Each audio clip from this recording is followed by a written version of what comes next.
you want to eat healthier or provide healthier food for your family, one of the most straightforward ways to do that is to cook more at home using real foods and simple ingredients, which means simply that you are going to be spending more time preparing and cooking food. Now, I am a wholehearted believer that this is an incredible use of your time. It's an incredible investment that will go towards your health both now and in the future. But just because it's a good investment of your time doesn't magically make more time for you to put towards this appear. I know that people are busy. There is a lot out there when it comes to super quick, fast meals that you can prepare in under 20 minutes. And while that's all good, I do think it's important for us to acknowledge that cooking from scratch and making our own meals or snacks or whatever, it's going to take time. And I think if we, kind of lie to ourselves that we can do it every day super quick, it's not going to take much time, we can end up getting defeated because, simply put, it is going to take up a good chunk of your time. That being said, there are ways to be more efficient in the kitchen, to cut down on the time you're spending on cooking, even if you are working with single ingredients and coming up with meals from scratch. I have several tips for you guys that are going to help you be more organized and efficient in your kitchen, which is ultimately going to help you cut down on cooking time, which my hope is that it will make cooking healthy meals for your family as busy moms more attainable. Tip number one is to do as much of the chopping or food preparation in advance as you can. So for example, you could chop up all veggies that you buy for the week, for the meals that you're going to eat. You don't even necessarily have to know what you're doing with those veggies yet, but if they're washed, if they're chopped, if all the onions are diced, all of the potatoes are cut up, all of the zucchini or broccoli, whatever it is that you're making, have it all chopped ahead of time, or maybe even just buy the pre-chopped vegetables from the store if you're okay with spending a little bit more. Because a lot of the time spent on cooking a meal is in this little section where you're chopping and prepping all of that food, and it's also where a decent amount of the cleanup comes from. So if you can do it all in one shot, or at least batch for several meals in a row in one shot, you're going to cut down on a lot of the time, and it's going to make whipping up a meal at the end of a busy day not feel as daunting. My second tip is to utilize mise en place, which is French for everything in its place. This is something as a busy mom I feel like I don't always do, because I feel like as moms, we have the inclination to multitask. We just want to get started and just get going and get the meal going.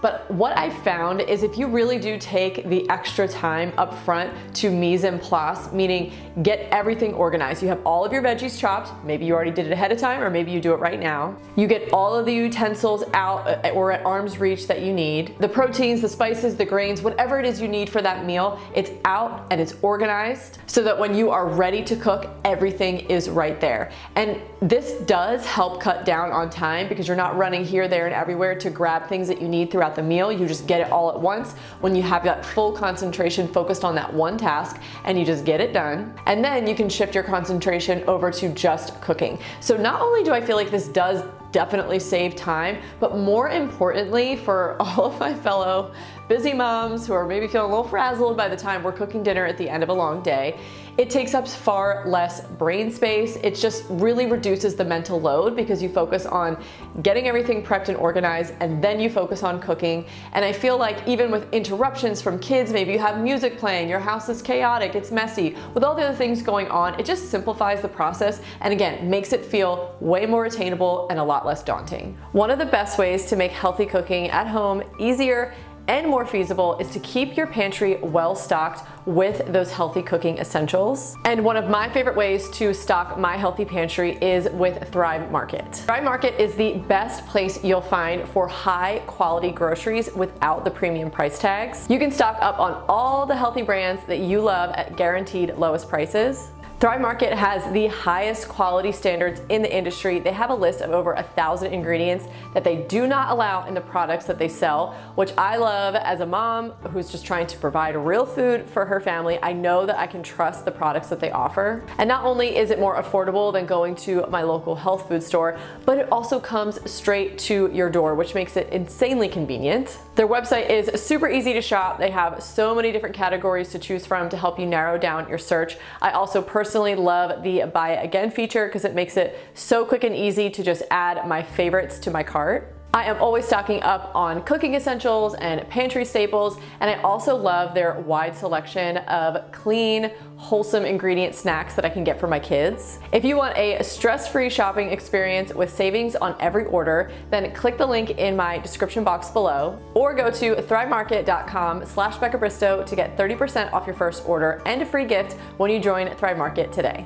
The next tip that is a huge game changer, not only to cut down on time, but again, make cooking the meal feel a lot less daunting, is cleaning as you go. Because this is going to keep you from having a huge pile up of dishes, both from the cooking and then from the eating at the end of the meal, that feels like this new mountain you have to climb and tackle. If you're cleaning as you're going, as soon as you're, say, done with the cutting board and the knife, you quick wash it in the sink and set it to dry. Or if you have bowls or other utensils that you could quick rinse and stick in the dishwasher as you're done with them. It just keeps the whole system flowing. And you can apply this to not only just the cooking equipment and like the cooking mess that you're making, but you can also spot clean other areas of your kitchen while the meal is, being cooked, because they're often, depending on what you're cooking, there is usually gaps of time where you're not actively doing something, especially if you're doing your mise en place first and all of the prep work is done. So you'll have little pockets of time to quick sweep up the floor, to wipe off the counters, to wash some dishes, and you can make such headway on getting your kitchen clean while you're in the midst of still cooking the meal. And I mentioned this before, but I'm a big believer in the closing shift of the kitchen, like as if you're in a restaurant, closing down your kitchen at the end of the night, resetting everything, cleaning everything so that it's ready to open for business the next day. But I can tell you that can be difficult, especially if you have little kids. Sometimes I have a kid that's just ready for bed and we got to get upstairs, and that means I'm cleaning at 8 o'clock at night, and I don't really want to be doing that. That's my time to relax.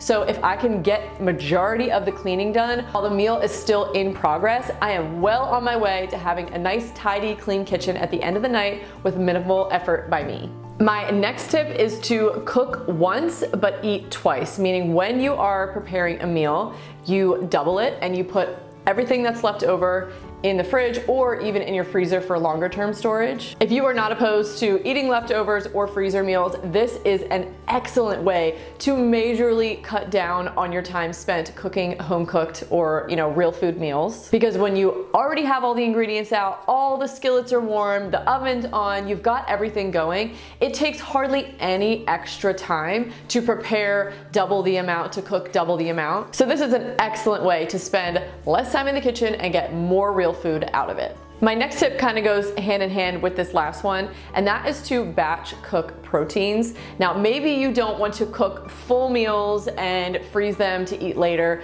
but one thing you can do is batch cook your proteins. So for example, if you're going to be cooking ground beef for dinner that night, instead of cooking 1 pound for dinner or however many your family needs, double it or even triple it, and then you can put that extra ground beef in the freezer or in the fridge to use later that week, and that way the next time you have to cook, all you have to do is pull it out and reheat it. Often the proteins, specifically meats in the meals, are what take the longest time. You could also do this with beans. If you're buying dried beans to get them at an incredibly low price and you're cooking them yourself, those take a lot of time. They have to be soaked for the night before, then you have to cook them for, depending on what you're using, Instant Pot or on the stove, it could take a really long time. So if you're batching a bunch of those at once, you can put them away, freeze them, and then pull them out later. All you're doing is reheating, so you're cutting down on a lot of time and effort because you're just doing it all at once. My next tip is one that I mention often here on my channel, and that's because it's a key one, and that is keeping a well-stocked pantry. Having a well-stocked pantry is just one of those things that makes cooking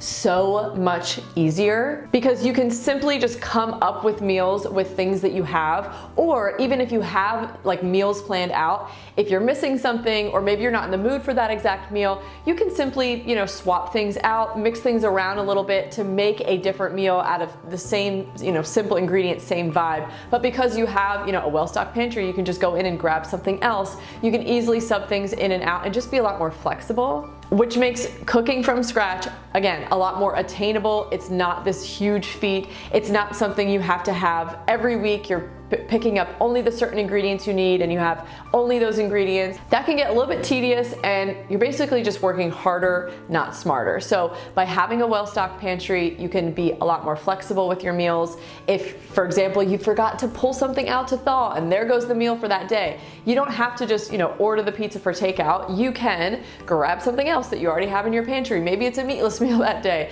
and you can just come up with something that's simple on the fly, but it's still going to fill all the bellies and nourish everyone in your family. My last tip is to organize your kitchen very intentionally to increase efficiency. I feel like this could be a whole video in itself, and I can't necessarily tell you exactly how to organize your kitchen because the layout of your kitchen is going to be different than mine, but I will tell you that it is so worth the time to just take a few minutes to actually look at your kitchen, think about which drawers are stocking what items in comparison to where those items are used.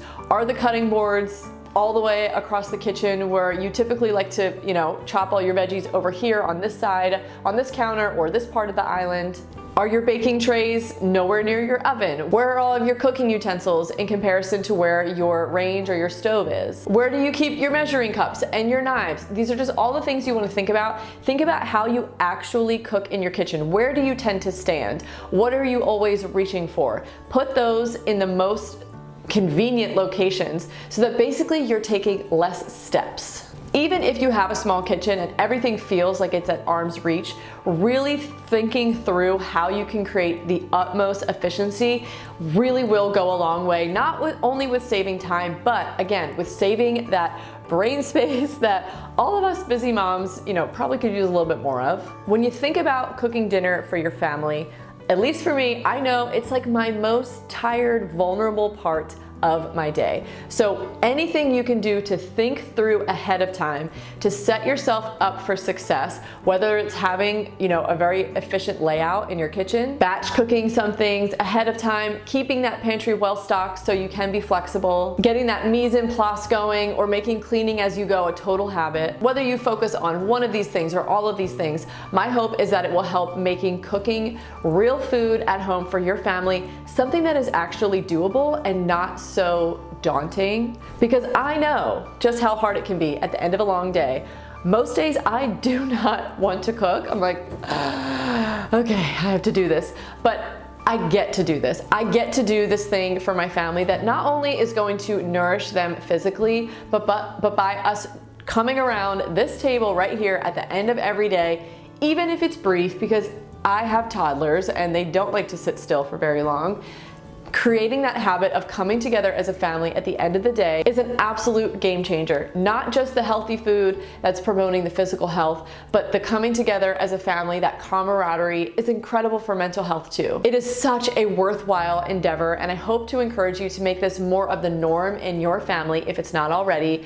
And I really hope that these tips help you make it more attainable, make it something that you can actually accomplish so that you can provide this wonderful gift to your family. Thank you guys so much for watching this video. If you have yet to subscribe, I would absolutely love for you to subscribe and join my little community here on YouTube. I post lots of videos about health and nutrition, cooking from scratch, providing for your family, and how to simplify your life and make your day-to-day more efficient so that you can show up as your best self for your family. Thank you again for watching this video, and I'll see you guys in the next one. Bye.